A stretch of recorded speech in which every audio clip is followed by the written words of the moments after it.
How to make an onion skin dye is very easy. You can pick your own, use fresh, store-bought, it doesn't matter.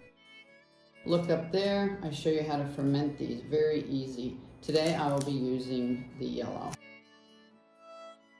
You can leave a few purple in there, it's not going to hurt. Just peel your onions, grab your dried onion skins. This next step is purely optional, but this I like to do because it makes it a lot finer and I can fit more into the pot. And I think I get a darker strain, but this is purely optional. If you don't want to do this, we'll proceed to the next step.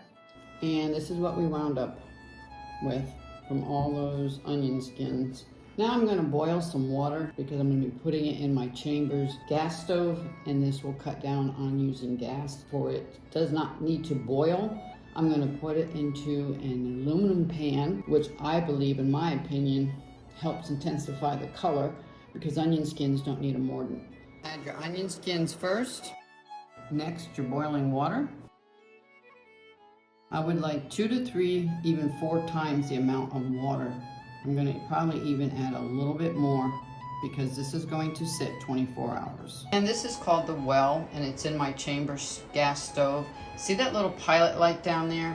This will hold the temperature about 102 degrees, and that's all I need because I already have the boiling water, and it's just going to simmer until tomorrow.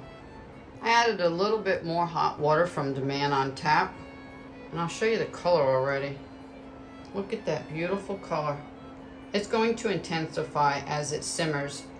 You could actually simmer this for 30 minutes to an hour and it'll be ready to use it. As you can see, I added about 2 more cups of hot water. Beautiful already. I can't wait to use it.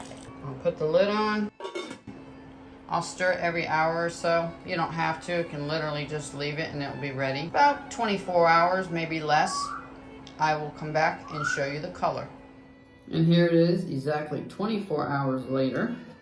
And the temperature during the most of the time is about 102 degrees. Now we're going to strain it.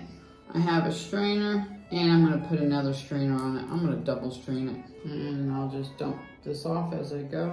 And here it is, all strained off. As you see, we got a little over 2 quarts. This is the leftover. I usually put this on my compost, but I'm going to be doing a red skin onion dye one next. I'm going to just add this to the pot, add the dried onion skins of the red onions, put it in the pot for 24 hours again, and then I'm going to do another color I'll use for another project. And that's how easy it is. I'm going to store this in a half-gallon jar and put it in my refrigerator. It will last quite a while without getting mold on it, but I plan on using this very soon over the next few months. And as you see, it will stain your hands, which doesn't bother me. Make sure you watch the next video. I'm going to show you how I took this wool and camel wool. This is camel from a man's jacket. This is wool from a woman's blazer. The binding is wool from a pair of women's trousers. This was a feed set bag that my friend Mary gave me, and I cut it up and put it on the back. So make sure you come back and watch that next video, how I transform this into a very primitive wool table runner or wall hanging. And here I poured most of it into a UV jar. I have a commercial refrigerator with a glass front, so I like using UV. Onion dye, August 2022 in yellow, because I'm going to be doing a red one. This leftover I left out that I'm going to be doing the wool rug that I just showed you on the next video. And this is Jersey saying see you on the next video. And don't forget to check out the craft playlist, subscribe, share, and comment below.